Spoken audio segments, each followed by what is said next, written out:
Hello everyone. On this video we will be looking at solving trigonometric equations. Okay.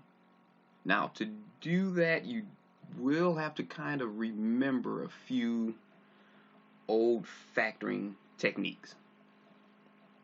Okay, so you will have to remember for some problems. We won't be able to go through all of them today, but you have greatest common factor and the distributive property, so you will have to know how to do that for some of the problems. Okay, you will have to know your perfect square trinomials. Okay, you'll also need to know your difference of squares. A couple of those will come up. Okay, and you will also want to remember your quadratic formula. Okay, so there are problems that you won't be able to factor the old-fashioned way. So you will need the quadratic formula, yes, to apply to trig functions. All right, so if you're still writing, feel free to pause, but we're going to go ahead and jump right to our first example.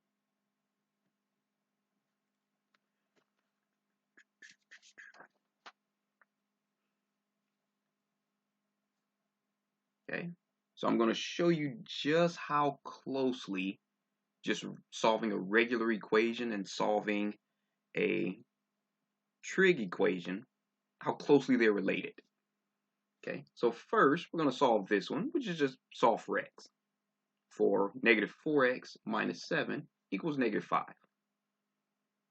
Okay, and that one's pretty straightforward. Negative 4x minus 7 equals negative 5.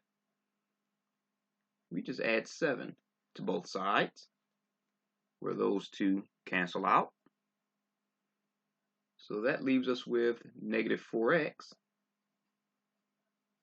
equals negative 5 plus 7, which is 2.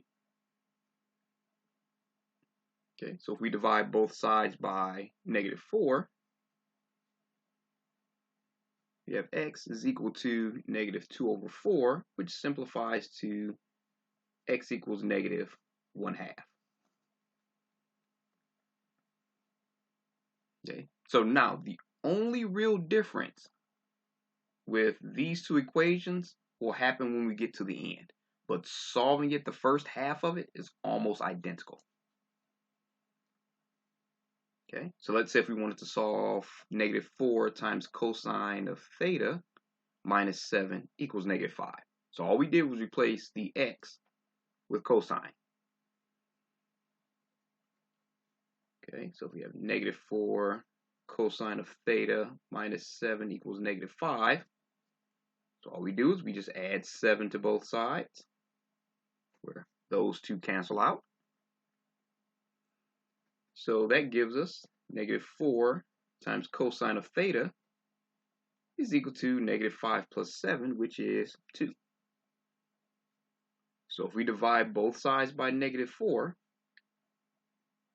we end up with cosine of theta equals negative 2 over 4. And just like above, we have cosine of theta is equal to negative 1/2. Okay. Now, the only difference is that we have multiple values for theta that would make this true. Up here, we only have one value for x that would make this true, but we have multiple values for theta that would make this true in the interval of 0 and 2 pi. Okay. So for the interval 0 to 2 pi, okay, we know that theta can equal 2 pi over 3, because cosine of 2 pi over 3 is negative 1/2. And theta can equal 4 pi over 3, because cosine of 4 pi over 3 is negative 1/2. Are both solutions. Okay, so your answer would actually be those two.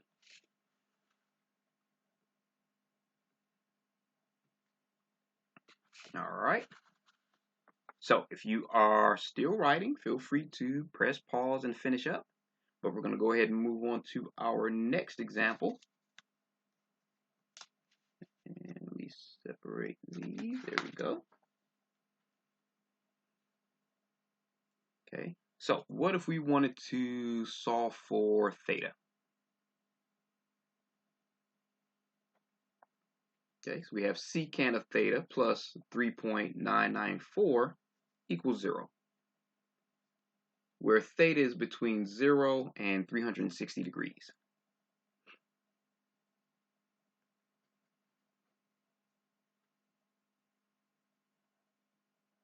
Okay, so first thing we have to do is isolate our secant theta. So you have secant theta plus 3.994 equals 0. So of course, all we do is just subtract 3.994 from both sides, where these two cancel each other out. So we're left with secant theta is equal to negative 3.994. Okay, so now in order to solve for this one, we're just going to go ahead and just to make it a little easier, you want to remember that cosine of theta is the reciprocal of secant, and secant is the reciprocal of cosine. Okay, so that means cosine of theta is equal to 1 over secant of theta. Now remember, secant of theta is negative 3.994. Okay, so that's equal to 1 over negative 3.994. Or if you plug that into your calculator, you will get negative 0.250. Okay, so that gives us cosine of theta is equal to negative 0.250. Okay, so there are a couple of things that we can figure out here. Okay, but first, cosine is negative. That gives us a lot of information. Okay, so just the fact that cosine is negative, all you have to do is remember that cosine is negative in quadrant 2 and quadrant 3.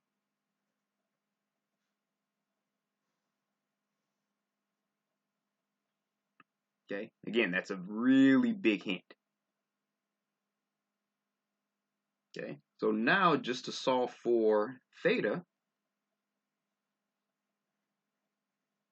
we apply cosine inverse to both sides.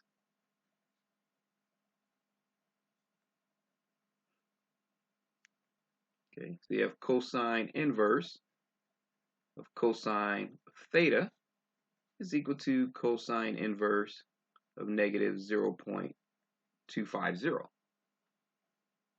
Where the cosine and cosine inverse, of course, cancel each other out. So you have cosine inverse of negative 0.250 equals theta. Or theta equals cosine inverse of negative 0.250. Okay, so you plug this into your calculator and your answer should be 104.5 degrees. Okay, so that's our quadrant 2 answer.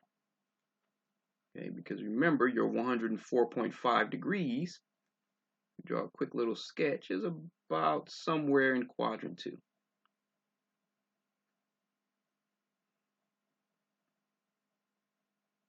Okay, now to find our other solution,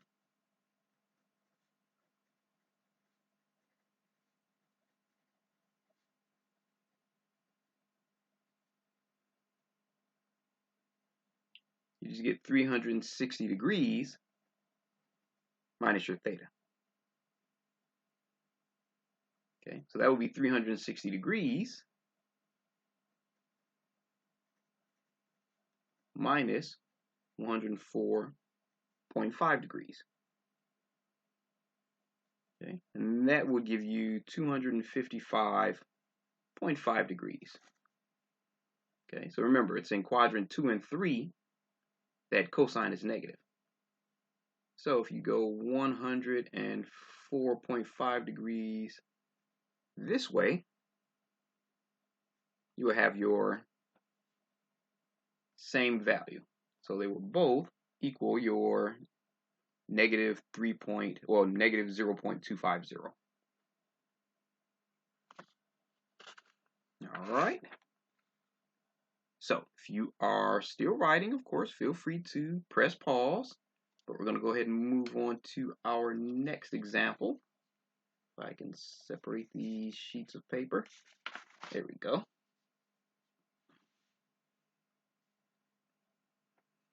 All right, so for this example, we want to solve 2 times sine squared of theta equals 9 sine of theta minus 4.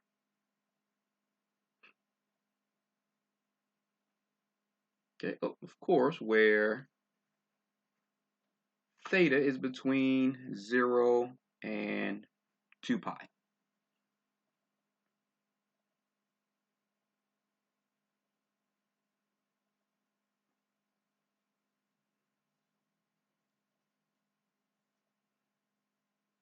Okay, so I'm just going to rewrite that. 2 sine squared theta equals 9 sine of theta minus 4. Okay, so the first thing we want to do is get everything to one side and make this equal to 0. So we'll subtract 9 sine of theta from both sides and add 4 to both sides. So we get 2 sine squared theta minus 9 sine of theta plus 4 equals 0. Okay, so you're probably asking yourself, how would I factor that? Well, if you replace sine of theta with y, let's look at it this way. So instead of 2 sine squared, say 2 times y squared minus 9 sine of theta, make that minus 9y, plus 4 equals 0. Okay, now using whatever factor method you want, that factors into y minus 4 times 2y minus 1 equals 0. So that means if you just replace your y's back with sine of theta, this will factor into sine of theta minus 4 times 2 times sine of theta minus 1 equals 0. Okay, exact same technique. So if you want, you can temporarily replace it with a variable, factor it, then plug it back in. Okay, so this is only true if sine of theta minus 4 equals 0 or 2 sine of theta minus 1 equals 0. Okay, so all we have to do is solve both of those and we have our solutions.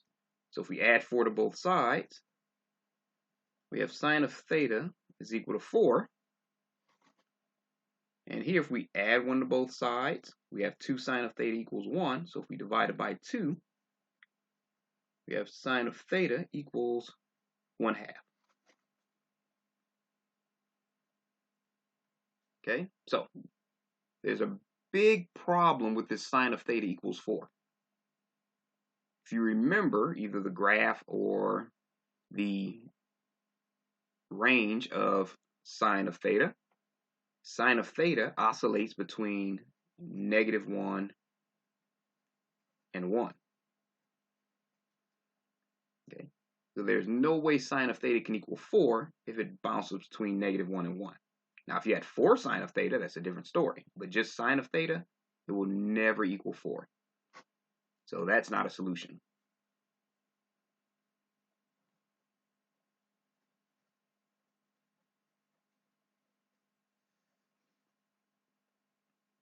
Okay, so now we deal with just this one.